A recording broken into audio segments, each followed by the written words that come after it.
going to start with Drush Daled. So the Yalkut Shimoni, this is, we're live from Efrat, Bizchut, that all of us who are here and all of us that are watching should see and see with our own eyes that the words of the Zera Shimshon come true. And it says, It looks good, by the way, the new place. Good. So it says here that for those who it says, your eyes shall see wise and intelligent children and grandchildren. Your homes will be filled with all that is good. Neither wealth nor honor will cease from your descendants until the fulfillment of you will see glory to Hashem. So now you get the Zera Shimshon giving us all a bracha that we should see our children, and we shouldn't have no issues with parnasa, Zrat Hashem, and continue to, as I mentioned, that Re'eh is Re'u, or Re'eh Elul Higia, right? So Elul is coming. Bezrat Hashem, next Monday, a week from Monday, is the Hilula in Yerushalayim. What? Zera Shimshon. The Zera Shimshon's Yortzeit is on in Yerushalayim. Bezrat Hashem. We're going to do a group trip or something? I guess so. We'll get more of the details with Bezrat Hashem, and then we'll start sending it out. So Monday, you said. A week, not this coming Monday, a week from Monday. Yes, Vav Elul is the Hilula. Right, it's Monday night. Anyway, so it says Midrash Yalkut Aser Ta'aser Kol Tvurat Zarecha Yotzei Shana Sadeh Shana Shana. The Yalkut Shimoni says on the pasuk of Aser Ta'aser, it says Im Zechitem Sof Shatem Yotzim Lizra Sadeh V'Im Lav Sof Shayotzei Sadeh Mitkarev Bechem Ve'ezeh Zeh Esav Dichtiv Yitza Yodei Atzayid Ish Sadeh Ad Kadosh Shelo. So the Midrash says that when by giving the meister, giving the amount of money to tzedakah, and you give all that of which your field, he says, if you merit to give the right amount of money, sof shatem yotzim lizra sadeh, then you will what? Then you will be able to continuously give more and more, and you'll see more produce. Vim lav, and for some reason you don't merit to give the right amount of tzedakah or meiser, says is sof shayotzei sadeh, the person who was called the yotzei sadeh, right? Mitkareh bechem, he will incite you. And who is that? And it says Esav. That's the Midrash says that Esav is the one who's called Ish Yodei Atzayid Ish Sadeh. So the word sadeh, Yodei Atzayid Ish Sadeh. So it's saying that Esav will go out and incite us if we don't give it the right amount of meiser. So the Zera Shimshon asked the question: Kasher lama davka ba'avera zu yitgareh Esav yoter mishal averot? Right? Why does Esav? Why is Esav holding a big gripe or a big issue on the avera of a meiser? V'yesh lomar sharei matzinu she'esav haya merameh et aviv b'mitzvat maaser k'mo she'parish Rashi al-pasuk yodei atzayid. If we go to the pasuk, the ish yodei atzayid ish tzadeh, Rashi there mentions that Esav was trying to show his wisdom to his father. And what did he say? He would ask, Shayach shoel lo kitzad ma'asrim hateven, kitzad ma'asrim hamelach. How do we take meiser on straw, which we don't have to take, and meiser on salt? These are not questions that we should be asking, but it makes Esav look good by asking these questions to Yitzchak, even though that we don't have to do that. In other words, it sounds like he's asking good questions, but we're really not. He's really not. So now the question is, why is Esav provoking us around this mitzvah? Okay, so it says here. So the question is, the Zera Shimshon's question is twofold. One question is, he says, why is it specifically this mitzvah? And then the other one is, why would he go out and cheat his father on this mitzvah, meaning the mitzvah of meiser, as opposed to any other mitzvah? So there's two questions which are very similar in the regards to the overall direction, which is the idea of why would Esav create hostility against Am Yisrael on this mitzvah, and the other one is why would Esav choose this mitzvah to ask these kind of questions that make him sound really intelligent, but he's actually just deceiving his father. So now he answers. So he starts by saying is like this: Tzarich lamar shamatana yoter gdola sheyivtiach Hakadosh Baruch Hu LaAvraham hayta latet levanav ulzaro Eretz Yisrael. So he says is the biggest gift that Hashem promised Avram was Eretz Yisrael, as it says Kedichtiv vayiven sham mizbeach laHashem al besorat Eretz Yisrael. Rashi and the pasuk that says vayiven sham mizbeach laHashem. Avram builds a mizbeach, and Rashi says there the reason why he built a mizbeach, why Avram built a mizbeach right there to Hashem, is because he was received the Hashem promised him the land of Eretz Yisrael, meaning that up until then, Avram was unsure. He wasn't, he was happy and everything else, but he finally received the good tidings that Hashem is going to promise him and give his children Eretz Yisrael. So he says, "Okay, that's it." Now he builds a mizbeach. V'nei az ba'oto hazman haya. V'nei ba'oto hazman. Hayam muchzak ba'Knani, right? We know that at that moment, during that time, the Knani, that is the Canaanite nation, was the one who was holding on to Eretz Yisrael. V'akadosh Baruch Hu hivticho lotzio misham k'mo sheperush Rashi sham atid ani lachzira. So at that moment, when the Knani was living in Eretz Yisrael, when Avram was promised Eretz Yisrael, the Knani were living there. And Hashem told Avram, I know that they're living there right now, but I'm promising you that I'm going to get them out.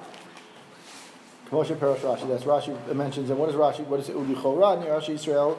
And this is very relevant to today. What do we know about Bnei? What do we know that people say that we're about Eretz Yisrael? That we're colonizers, right? We're the ones stealing the land. Settlers. We're settlers, right? Look what it says. He says it himself. It's not me saying it. Lichora ne'ireh. It says, in theory, it looks like Yisrael gazlu ha'aretz miknanim, right? It looks like the Bnei Israel were the ones stealing the land from the Knanim. K'moshe perish Rashi ala pasuk v'reshit bara Elohim, the famous Rashi on the first parsha, the first pasuk of the Torah. She'im yomru ha'umot listim atem shekavashtem artzot shivat goyim kol ha'aretz l'kadosh baruch hu u'bra'a u'nitana la'asher yishar beinav. He says is that the Bnei Israel were promised.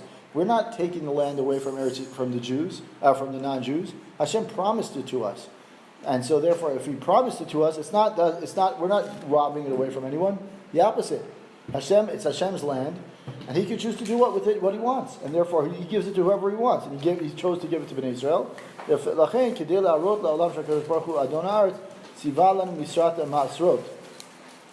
you look at when was the mitzvah of Meiser given to us? The mitzvah of Meiser was given to us after we come into Eretz Yisrael. If you look at the Psukim mentioned it in this week's Parshat. Right, so he said, "Tzivalan mitzvot masrot lachar shenichnasnu la'aretz masrot hem k'mo mas shenotnim lamelech." As we said earlier, in the previous Drush Gimel, which is very very long, the Zera Shimshon goes about and explains that really Meiser is like, if you want to look at it in some way, it's like a tax, right? In other words, the king, that is Hashem, says that it's part of you living under my rule. You got to give back, right? So you view it as a tax. So the tax, as he says, is when do we get this? When do we have this obligation to get the tax?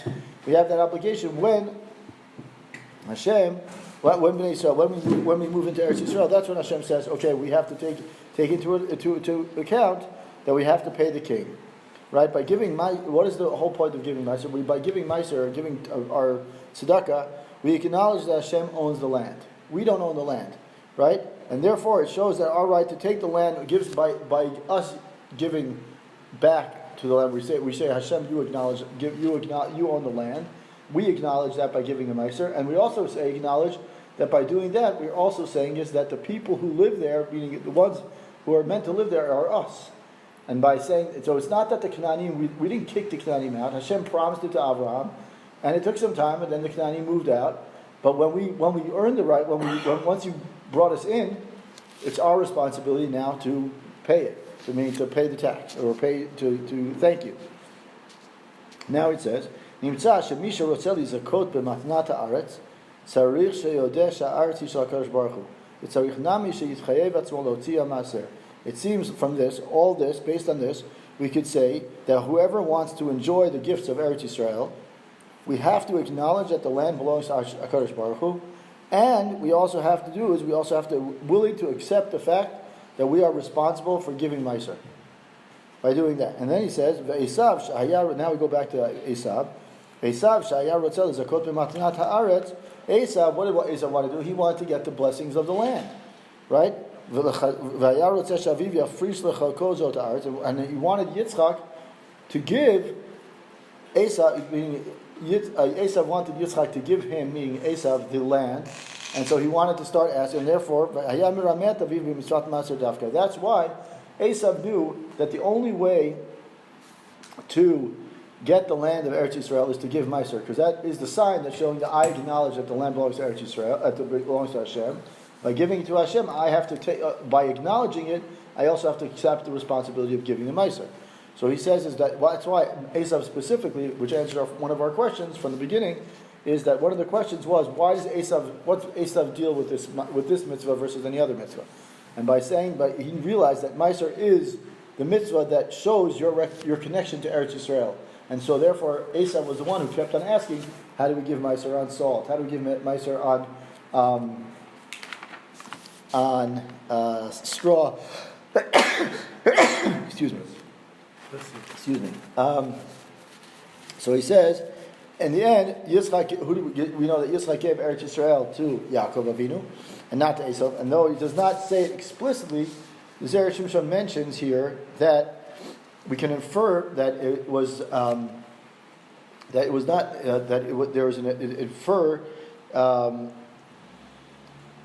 we infer that he didn't give it to Eretz. He gave it to. We know that he gives it to Yaakov, but we can also infer that he didn't give it to Esav, and we'll see now in a second. When we read the psukim of Eretz Yisrael, of Yaakov, of Yitzchak giving Yaakov the brachot, it says, "Vayelech el eretz," right? And the Ramban there, Shepiresh Ramban al pasuk Vayelech el eretz. When you look at the psukim in the Ramban, it mentions Esav, when Esav is leaving Eretz Yisrael, he takes all his land, all his wives, all his things that he owns, and he leaves, and his wealth he had acquired in the land of Canaan. He went to a land because his brother was in Eretz Yisrael. So what the Ramban there says is this is where we see from there. The Ramban says from those psukim we see that Esav never got the bracha of Eretz Yisrael. Okay, that's what he says. We explained that by saying that because it was necessary for Esav to leave, we can automatically infer that because Esav was leaving, we understand already that he granted Yaakov the rights to Eretz Yisrael, and therefore Esav is out. And that's why we can explain right? It says here that the bracha that Yitzchak gives to Yaakov, it says is that you should receive the bracha, the greatness and the great flavor of Eretz Yisrael. Klomar, kol shefa aretz yavo min HaKadosh Baruch Hu. All the bounty of Eretz Yisrael will come from Hashem, right? And it says if you acknowledge that the land belongs to Hashem, mishum hachi atam v'chiyov l'aseh. And there says therefore you want to enjoy the fruit of the land, you have to give meiser. Because that's the connection is that Hashem says, I'm giving you the land, but in my land, that is the land of my kingdom, you have to pay the tax. You have to pay the meiser, which the meiser is like we call it a tax, but it's a tax for the future. In fact, a tax, you're showing appreciation, and therefore you want the future benefits as well, and therefore the meiser is like that. What he says, V'im lo ta'aser, and if you don't, God forbid, you don't give meiser, lo yelecha, you will not have the rights to land or its bounty or everything else. If we look, at the end of the day, it could be that we might have to say that he says that the obligation of giving Maaser really only applies to Eretz Yisrael. Nowadays it's less so, but Maaser has more of a importance and significance, in Eretz Yisrael. Aval Esav, now if we look at what he says, now if we compare what he says to Esav versus what he says to Yaakov, and with Yaakov it said, V'yitin lecha Elohim et b'tal shemayim v'shmei haaretz. Now, if we look at what he says to Esav, Aval Esav amar mishmanei haaretz yeh mushavecha. In contrast to what he said to Yaakov, Yitzchak says to Esav, you will have the fatness of the earth. You will live in a place that's filled with. You'll live in a place that's filled of great food, but you won't. It's v'lo yeh shuman perot k'mo b'Eretz Yisrael. But not that it won't have the same sweetness and flavor that you have as you have in Eretz Yisrael. I always like to say whenever I go on business trips or whenever I go to America, you eat a cucumber here, like in Israel, versus eating a cucumber in America. The taste is like night and day, right? So it's the same thing, and that's what he's really saying. In what Yitzchak was telling to Yaakov and Esav is Yaakov. Yitzchak gives the bracha to Yaakov, he says Hashem will give you the Tal Shamayim, the dew, and the fatness of the land. But when he tells it to Esav, he says, Mishmanei haaretz, from the fat of the land you will live there. That's where you reside. But it won't be the fat, and the flavor will not be as the sweetness of the produce, right? A tomato will never taste the same. An Eretz Yisrael tomato will never taste the same as a tomato from outside of Eretz Yisrael. It just never will. And then if you look at the Psukim, in the Gemara mentions that V'zohi Atalia Shel Yavan K'moshe Parashut Zichronam Rucha. If you look, the bracha of Esav that he received is that he'll actually go to what's called the Italia of Greece, right? If you look in, it's mentioned several times in Megillah. It's mentioned in Shabbat, several other places. It's mentioned that this is a place that's very filled with great food, great flavored food, but it's not. It's a place that's meant for Esav, and it's not meant for Yaakov. And he says, but at the end of the day, what do we see from all of this? We see that Yitzchak granted Eretz Yisrael only to Yaakov and not to Esav. Now, before we continue, we have another point that also kind of gives us a little more understanding of what Yitzchak's bracha is. Inami, alternatively, we also say the Moshavecha, where it says Ratzalomar ben Moshavecha. When we look at the word of pasuk that says your dwelling place will be Esav's dwelling place will be a place where there's good fatness in the earth. As long as Esav dwells there, meaning in this place called Italia of Greece, his portion will be good. But afterwards he will disappear. So what is he trying to say? He's trying to say that the Ramban, as we go back to the Ramban, he says that since Yitzchak didn't say to Esav, V'itein lecha, right, Elohim, just like he said with Yaakov, so therefore we could see already that the bracha that Yitzchak gives to Esav is only a temporary gift, and it was not lasting, and therefore, as the bracha that he gives to Yaakov is everlasting. That's already something. So that's something that we will. That's also an important part is that Yaakov's bracha versus Esav's bracha. The Esav bracha is temporary as long as he's living in the place called Italia of Greece, which is mentioned in the Gemara, and several other places in the Mefarshim and everything else. But the bracha of Yaakov is everlasting. Now we go back one step, and he says, if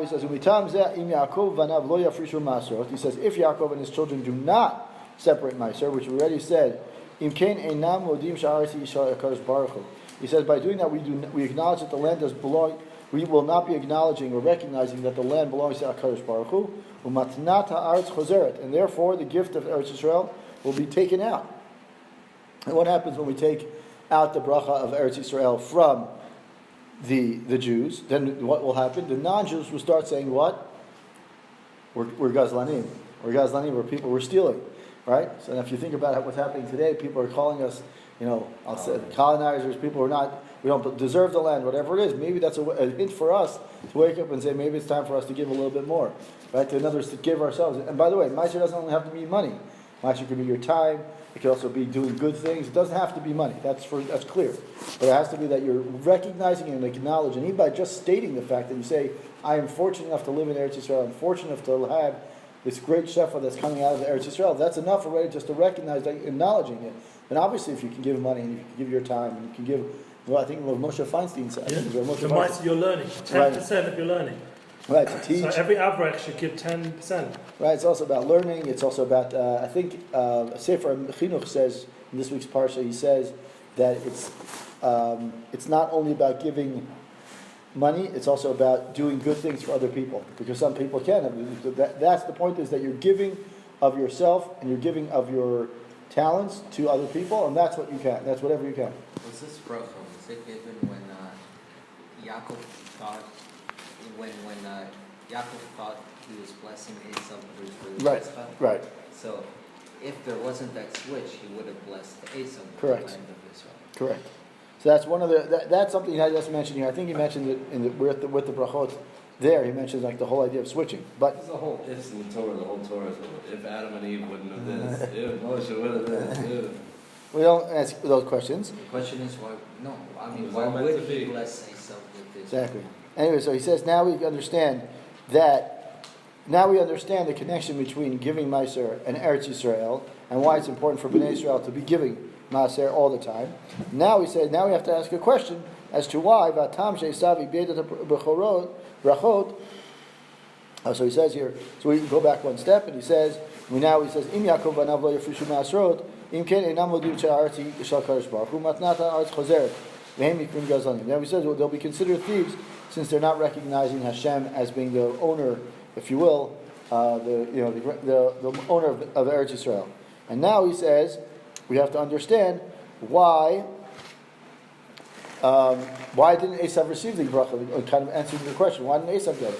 Right? So he says, Vatam, is the last paragraph of this drush. It says, Vatam she'esav ibedet brachot.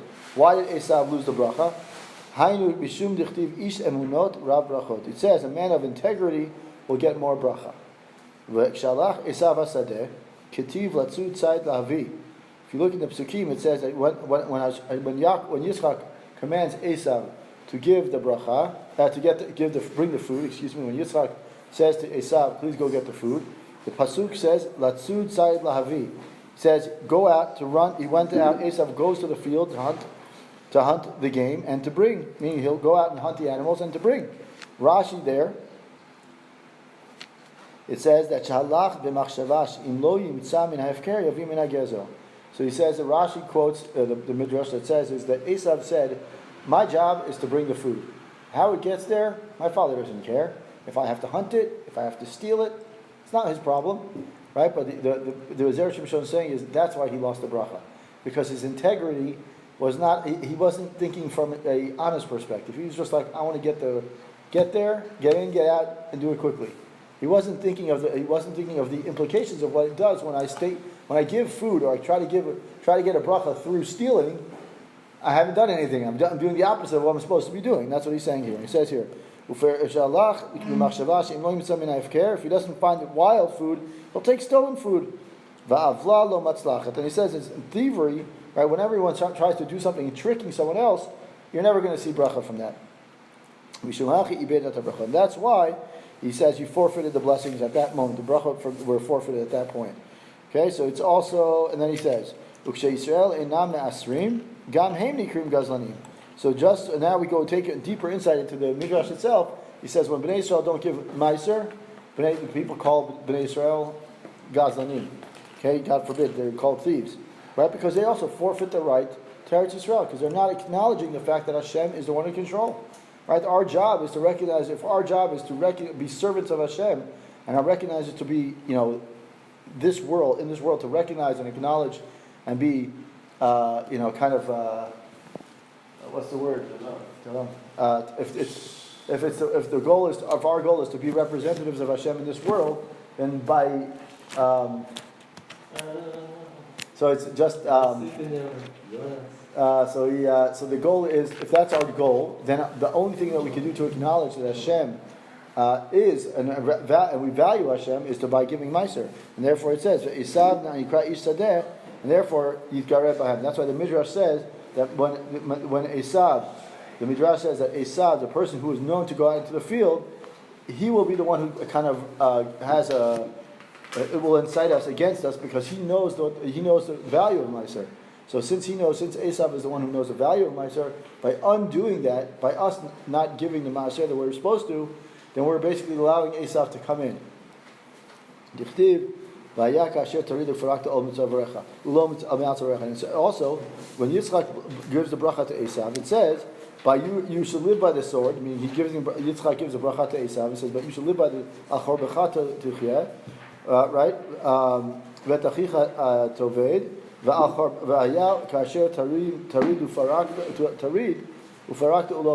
says, but when you are, that is, Rashi says on that pasuk, it says that Yitzchak was telling Esav that when Yaakov's children take off the yoke, the ol of mitzvot and the ol of Torah off their necks, that's your chance, Esav, to go out and jump on them. So the point is that we can look at it. We can look at it saying is that by us not acknowledging, we don't acknowledge Eretz Yisrael by HaKadosh Baruch Hu by not giving meiser. That's one way. You could also look at it saying is maybe one other thing is maybe by us not doing the things that we're supposed to be doing for Hashem and acknowledging that Hashem is indeed control, then we're basically doing is opening the door for Esav to come in and say, look, that's Esav's chance. The Psukim say clearly, Hashem, Yitzchak says to Esav, when they take their all of Torah off of them, that's your opportunity to pounce on them and to start, having and giving them a hard time. First Torah, we're going to take the first break. Is that all right? Yeah, it was amazing. Okay, fine. Good job. Thank you for preparing every week. Big success for us. Shout out to Mordecai Holtz. We want to just give a shout out also, Baruch Hashem, we have donations going on for the new base Midrash in Yerushalayim. And this week we had someone gave $30,000. Actually, a friend of mine in Mexico City, would you believe it? I was shocked when he offered such an amount. A lot. And he's got his name now on the shul, so we've already made it up to over plus $70,000 for the new base. Is that where your site's going to be? Yeah, the Hilula's going to be there, I think. And we're heading towards 100,000. That's the goal. Charles Sakal's obviously pushing it. We've got a nice link on all the sites. It's easy to find.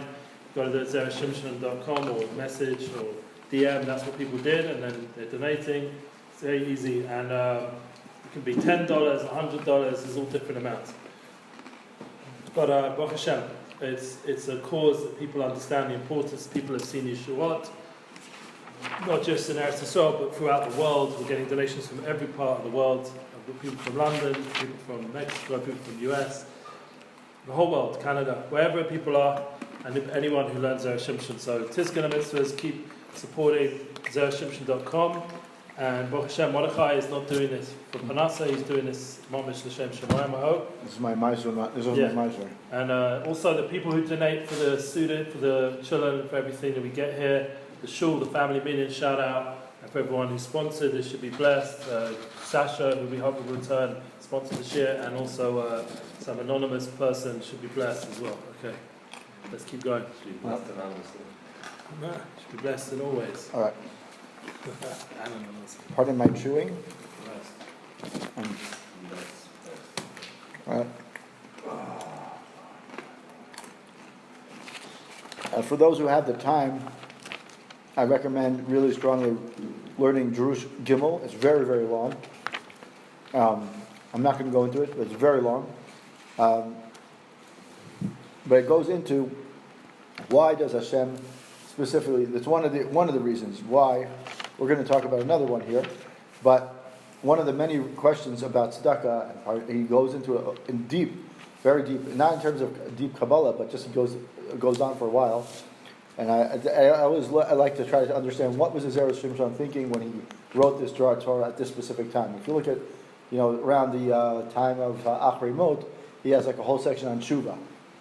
And so the question is, why on tshuva there? Like, why doesn't it belong? Like, if you were to look at the time of the year, it should be around Rosh Hashanah Yom Kippur time, as opposed to. But I think if we look, the parsha that we read on Yom Kippur is Achrei Mot, so he probably puts it in there for that reason. Also, the Kohanim have to be Maharer Tshuva. Anyway, so I think the reason why he focuses so much on Meiser now before Elul, because this Re'eh always happens around Elul time. Right. So since Re'eh always happens around Elul, so he goes deep into tzedakah around Elul, because it's one of the things we know is that tzedakah is a very important aspect of seeing Yeshuot for the next year. Amen. So, with that in mind, we'll continue with the theme of giving maaser, giving tithes or giving tzedakah. And it says Drush Hey, the next Drush. It says, again he quotes the Yalkut Shimoni. It's actually the Yalkut. It's one Yalkut Shimoni, one chapter after. One chapter before. It's Drush Hey. One chapter before the Yalkut Shimoni that which we quoted in the previous Drush, and he says, Aser ta'aser v'samachta b'chol hatov. The Yalkut Shimoni says that this week we're talking about, in this week's parsha, we're talking about giving maaser from our crops and our planting and everything. And then in a few weeks, we have Parshat Kitavo, which says v'samachta b'chol hatov, you should rejoice with all the goodness. There we're talking about the bikurim. But the Midrash somehow brings the two together. It says that there's a connection between the two. And he says, Ein tov v'samachta b'chol hatov, and the Midrash says, Ein tov el Torah, dichtiv ki lekach tov natati lachem, lefichach Moshe mazhir et Yisrael aser ta'aser ad kalam l'shono. So the Midrash basically says that he takes the pasuk of aser ta'aser, which is this week's parsha, And in a few weeks we have Parshat Ki Tavo, which says V'sanachta b'chol hatov. And since both are talking about taking part of your food, taking part of your earnings, and giving it to Hashem, the Midrash seems to have put them together and said that they're both talking about one thing. And what are they talking about? Talking about Torah. And said, zt'l, this is actually very relevant for us learning Torah and learning in general about giving maaser to organizations and to people that are valuable and relevant and important. And he says here, Lefichach Moshe mazeret Yisrael aser ta'aser. So Moshe, specifically Moshe, is the one who, Moshe Rabbeinu that is, he says he is the one who's warning Bnei Israel and reminding Bnei Israel the value of giving a maaser. And he says, so that's the Midrash. And now the Zera Shimshon asks a question. Ma inyan Torah le'maaser. What is the connection between Torah and maaser? We know there's always a question about giving money, and we know that there's a question about there's connections. A lot of different mitzvot have connections, but I've never heard of the connection between giving maaser and Torah. Right? Usually we hear about giving maaser that you're going to get rich, so you can give more tzedakah, or you can, if you help someone out, you'll get some other kind of benefit. But there's never usually a connection between giving maaser and Torah. And at least, yes. It's important to give maaser to support Torah, and he's going to talk about that, but there's never like this correlation between the two.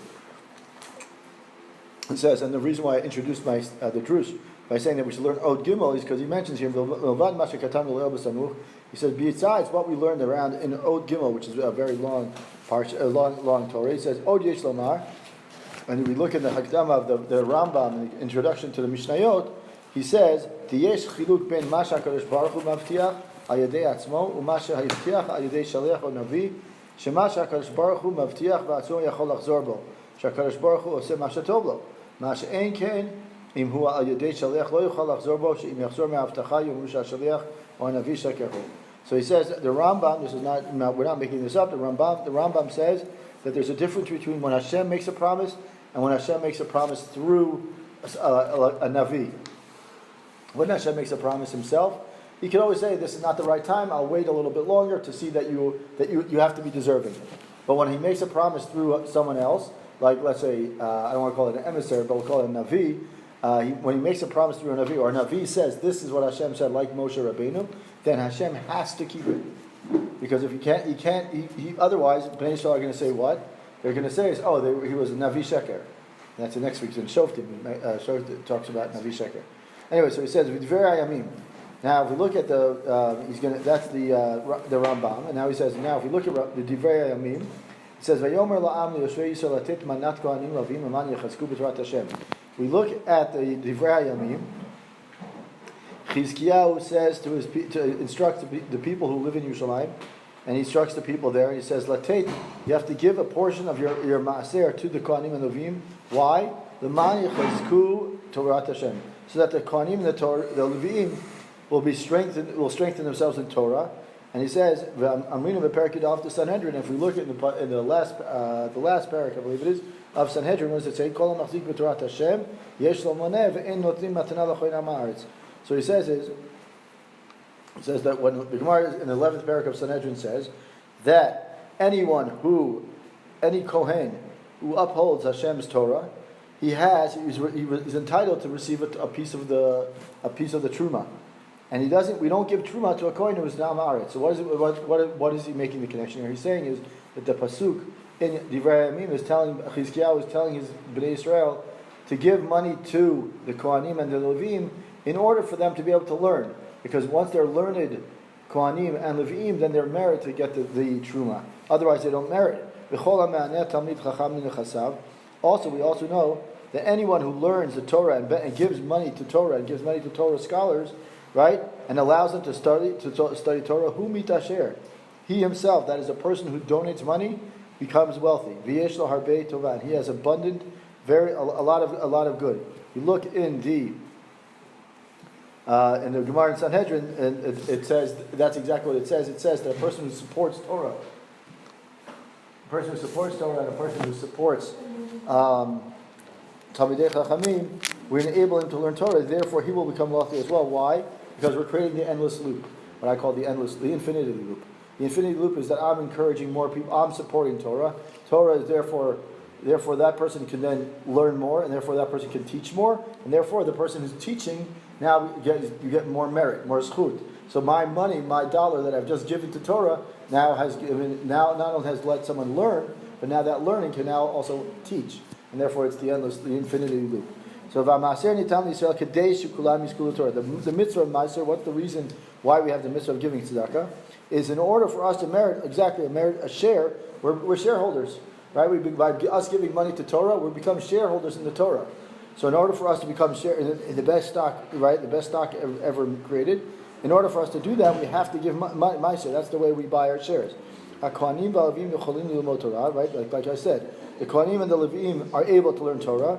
Nimtza shekol Yisrael garmuzot Torah, right? By giving money to the Kohanim and the Levim using the psukim from Divrei Yamim, by Bnei Israel giving money to the Kohanim and Levim, we buy our share in the Torah, and therefore the Kohanim and Levim are learning, and therefore they're teaching, and therefore it becomes the cycle. That's why the pasuk says, right? It says here that the tree of life will give us strength in it, and its supporters, right? The tomchea, the people who support the Torah, me'ushar, they get osher. Osher is not only fortune, but it's also they are fortunate in general. Now he says, now that we have these two ideas, one idea is that there's a difference between a person difference between when Hashem makes a promise, he has the ability to say now or a little bit later, fulfill my promise, and then conversely, when he makes a promise via a navi, then he has to do it right away. That's part one. And second part is that we have this pasuk from Divrei Yamim, which teaches us the importance of giving money to. In that case, it was about Kohanim and Leviim for them to learn. But in general, us giving money to Torah study allows us to continue and to create the cycle and invest in the best investment, which is my money invests in Torah, and therefore the Torah then continues to learn, etc., etc. Now, with all of that, now we can explain the entire midrash that we just mentioned, which is the early beginning. It says, Amar midrash samachta b'chol hatov al korchach l'mayre b'tovato al mabah. The Zera Shimshon says is now the midrash makes sense. It says the midrash says, it quotes the pasuk from Kitavo, and he says there in Kitavo it says samachta b'chol hatov. How can we talk about? He says that it have to be talking about the goodness of Olam Haba, behind the Torah, right? What did we said? The best investment in the world is learning Torah. What do we get? We don't get benefit nowadays. That's a secondary benefit. The primary benefit of investing in Torah is the Olam Haba that we get. And he says here, Sharei Tovot Olam Hazek Kvar Ne'amru B'Psukim. If you look at the Psukim prior to the pasuk that says Samachta B'Chol HaTov, Hashem already promises us all the material benefits that we need. So obviously the Kol HaTov has to be something in addition to what was mentioned already. Because otherwise, why would you mention all the things and then say again all the good? So it has to be two separate things. And therefore he's saying Zera Shimshon says that the Kol HaTov is talking about Olam Haba in the Torah. V'od delo shayach b'hem kol simcha ve'nam ruim likarei tov b'stam. Right, and also what he says is that we look at the word v'samachtu b'chol hatov. It wouldn't be appropriate for material things to be called good, because at the end of the day, material things are nice to have, but we don't need them, right? But they're simple things. They're not meant to be. They're things that walk away. They have a short lifespan. You don't need that. We don't need material things. And so he says, by not having the material things, we can't call it kol hatov. And therefore, he says the Tov has to be talking about something else. Mishum hachi, he says, Perush demayri b'schut Torah shugorim b'masrotav. He says that's why the Gemara, that's why the midrash that we quoted at the beginning, it says that it's talking about the schut Torah that by us giving maaser, we encourage and we kind of like start the loop, as opposed to by doing it can't be something very material. Moshe. Now we answer the question as to why Moshe is the one that the midrash mentions in Moshe. Moshe mazhir et Yisrael aser taser. Dahainu aser b'shvil titasher. The Gemara mentions the fact that the Gemara in Ta'anit says that aser, give ma'aser in order for you to become wealthy. It's a play on words. But the reason why Moshe is the one who says it, why is Moshe the one to say it is, and we go, as we mentioned earlier from the Rambam, Vadai titkayim haftacha zo תתעשר, אם לא היית מתעשר, היית אומר שזה הכהן הלוי לא למד, או אינו ראוי, בשביל זה לא נתעשרת. So he says that why, it has to be, it has to be that Moshe is the one saying it, because if you didn't, right, if you wouldn't give Maaser, what would you say is that this, because he didn't give, this Kohen or this Levi was not worthy of, therefore, what happens? What happens if I didn't give the money? If Moshe wasn't the one to say it, we already said the Rambam says that I'm not sure why Rambam says that by someone, but anything that Hashem promises, he can delay, he can play with it a little bit. But anything that Hashem promises through someone else, in this case Moshe. So Moshe Rabbeinu is the one who's being makpid on people saying giving maaser. Since Moshe is the one promising, Hashem has to do it. He has to fulfill the promise. And so he says it, and if not, and if let's say we didn't give maaser for whatever reason, right? Let's say I didn't give maaser, then you would say what? Then this Kohen and this Levi are not learned enough, and then what would happen? And therefore I'm not getting titasher. I'm not getting rich. I'm giving the wrong Kohen, or I'm not giving the right the right poor person, or whatever it is. And so Moshe, so it has to be the Hashem. Basically, in order for the promise to be fulfilled, it has to be done through Moshe was the one who had to be the one saying you have to give maaser in order, because that way Hashem has to give it, he has to fulfill it. Now this is at the end, and we look at the end. He says, right. And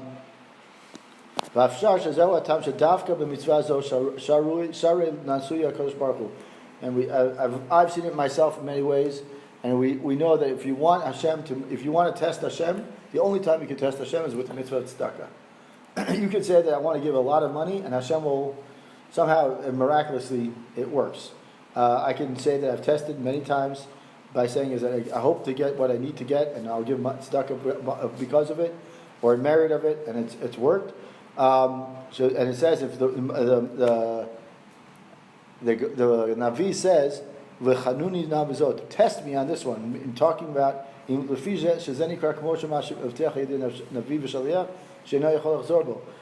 the Navi says, test me, it says about Hashem, test me about tzedakah. He says, if you don't think that, it says here, test me now through this.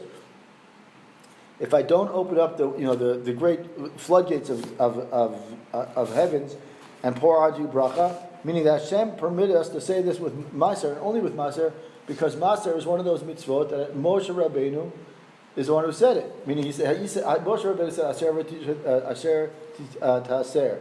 And as we learned before, that because Moshe is the one who promised it and not Hashem, since Moshe was the one who did it, so Hashem has to fulfill it. And therefore we see at the end of the day that we cannot test Hashem in any other mitzvah, but a person who might, because we might say, the person, he might have sinned, he might not merit it, etc. But because one may test Hashem with regards to Maaser, because there the blessings, the brachot of Maaser were promised to were promised through Moshe, and therefore Hashem has to keep them. And also they're promised they're certain to be materialized, even if one has over and averot, because it's such an important mitzvah. Baruch Adonai Olam, Amen ve'Amen. Wow,